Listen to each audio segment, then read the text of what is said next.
자, 주식과 경제는 굉장히 밀접한 관계가 있죠. 하지만 거시적인 측면에서 굉장히 밀접한 관계가 있고, 이걸 확대해서 보면 경제랑 주식은 따로 노는 것처럼 보이기도 해요. 그러나 큰 그림에서는 경제 흐름을 알아야 된다는 게 기본적으로 투자자로서 갖춰야 할 지식이겠죠. 자, 글로벌 경제가 안 좋아진 시점이 언제부터냐면, 이제 중국 제가 증시 차트를 보여드리고 있는데, 정확하게 이때부터예요. 그러니까 중국 경제가 고속 성장을 막 이뤄내고 있었거든요. 연 6% 이상. 그런데 2015년도 딱 들어서는 순간부터 6% 이하로 떨어지기 시작합니다. 그러니까 무슨 말이냐면 중국에 공장도 짓고 중국 사람들이 경제가 성장하니까 소비도 하고 다 잘 살 거 아니에요. 부동산도 사고. 그런데 그러한 성장이 멈추고 둔화된 시점부터 글로벌 경제가 안 좋아졌다는 거죠. 왜냐면 중요한 거, 소비를 해줄 사람과 주체가 이제 사라졌다는 거죠. 그리고 중국 증시도 오르고 막 중국 사람들이 돈을 버니까 투자도 하고 부동산도 사고 막 그랬을 거 아니에요. 그런 부분에 있어서 이제 멈춘 현상이 발생을 하게 되는 거죠. 아시겠지만 미국 같은 경우도 중국과 굉장히 긴밀한 사이 가운데 있었고,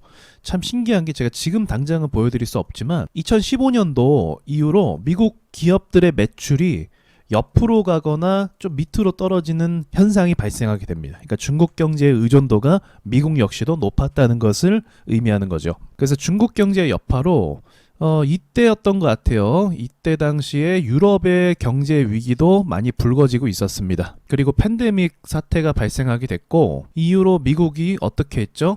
달러를 무지막지하게 풀어대기 시작했죠. 자, 그래서 이건 자주 제가 좀 보여드리는 건데, 미국의 통화 공급량이에요. 2008년도 때도 경제 위기였죠. 그때도 금리를 낮췄죠. 그래서 돈을 풀어갖고 요 정도 오른 거예요. 우리가 다 기억하는 2008년도 위기도. 그런데 그 이후로 계속적으로 좋지 않다 보니까 계속 저금리 기조를 유지하게 됐고, 금리를 좀 올리면서 이제 돈을 회수하려는 시점에 팬데믹 사태가 터졌고, 또 바로 제로금리로 이제 만들기 시작하면서 그때 엄청나게 돈이 풀렸습니다. 그리고 팬데믹이 한창 진행될 때 바이든이 정권을 잡고, 그리고 또다시 돈을 엄청나게 풀기 시작하죠. 이제 공장도 짓고 인프라 건설도 하고 지원금도 막 주고 그런 식으로 해서 돈을 더 풀게 됩니다. 그러면 이 많은 돈들이 사실은 빚이거든요, 여러분. 미국 채권이 인기가 많잖아요. 그런데 그게 이제 의심을 안 해서 그렇지 다 빚이란 말이에요. 결국 갚아야 되는 거죠. 그래서 미국이 고금리를 오랫동안 유지할 수 없는 이유가 그런 거예요. 결국은 채권이라는 건 누군가에게 이자 수익을 줘야 되는데, 그런 부분에서 이제 감당하기가 쉽지가 않은 거죠. 그러니 사실 이제 미국이 돈을 많이 풀어서 경제가 좀 이렇게 부풀러진 것도 있는 상황인 거죠. 그래서 이제 여기까지만 좀 여러분이 쉽게 이해하시면, 수많은 이제 사람들이, 전문가도 그렇고, 왜 폭락이 올지, 뭐 세계 대공황이 다시 올지, 그런 이야기를 하는 이유가 거기에 있다고 보시면 돼요. 그런데 진짜 웃긴 게 뭐냐면, 이제 또 현실은 또 다르잖아요. 아무리 뭐 경제 위기고 그렇다 해도 투심을 이길 수 있는 건 없는 거예요. 근데 투심이라는 거는 특별히 하락 모멘텀이 생기지 않는 이상은 계속 유지가 될 수 있는 거죠. 그래서 그렇게 안 좋은 데이터들이 많음에도 불구하고, 엽기적이라고 해야 될까요?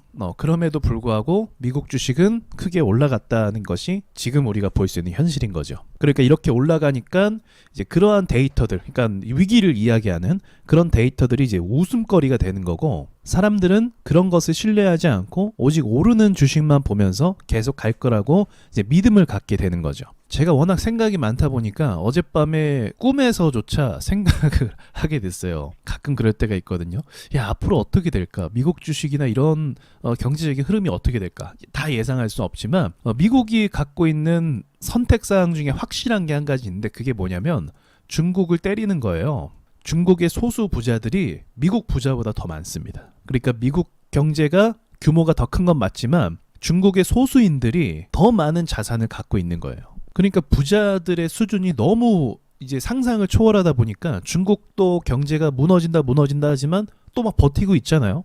가지고 있는 현금이 굉장히 많아서 그래요. 근데 앞으로 어떻게 해야 미국이 또 그 1위 자리를 지킬 수 있냐? 중국을 정말 계속적으로 두들겨 패는 방법밖에 없는 거죠. 그래서 현재 중국이 살아남기 위해서, 자기 편을 만들기 위해서 최근에 있었던 큰 이슈 중에 하나가 페트로 위안화죠. 무슨 말이냐면 이제 오일 머니를 달러로 지급하게 돼 있었는데 중국 위안화를 가지고도 중동 석유 국가에서 원유를 결제할 수 있는, 그러니까 달러 패권에 도전했다라고 볼 수가 있는 거죠. 기축통화라는 거는 오일 가격을 살 때, 그러니까 오일을 사올 때 달러로 결제하는 건데 이제 중국 돈으로도 결제할 수 있다는 거죠. 그 말은 무슨 말이에요? 이제 산유국이 미국을 등지고 중국 편에 서겠다라는 걸 의미하는 거죠. 그러니까 그런 식으로 많이 포섭을 하고 있는 중이에요. 중국을 미국이 키워줬잖아, 밀어줬잖아요. 그리고 나서 중국이 막 성장하고 돈을 버니까 어떻게 되는 거예요? 이제 미국이 다시 중국 것을 빼앗아 오게 되는 꼴이죠. 중국은 그 부분에 있어서 이제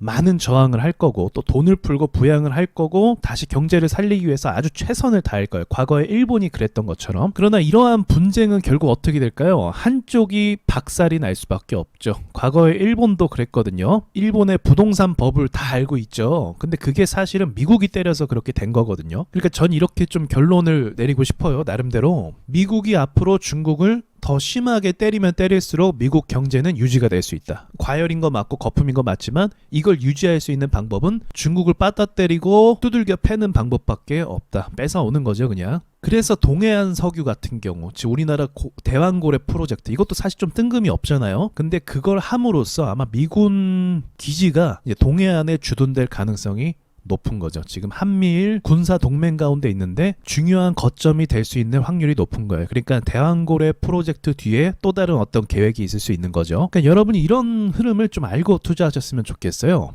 저는 또 개인적으로 중국을 뭐 좋아하는 건 아니지만 중국이란 나라가 그래도 전 세계 경제 규모 2위 국가잖아요.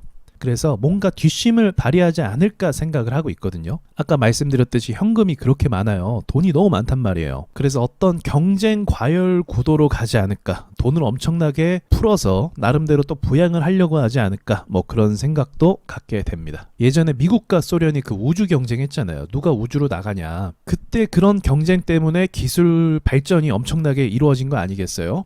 그러니까 그런 구조로 해서 지금 AI 전쟁, 뭐 로봇 전쟁 이런 식으로 또 볼 수가 있거든요. 그러니까 엄청나게 기술이 이제 발전되면서 오히려 이런 경쟁을 통해서 또 빠르게 변화될 뭔가가 생길 수도 있다. 그렇게 또 예상을 해볼 수 있는 거죠. 자, 오늘은 좀 재밌는 이야기를 한번 해봤습니다. 그리고 지금 우리가 보고 있는 현실이 될 수 있는 거죠. 자, 여기까지 말씀드리고 마칠게요.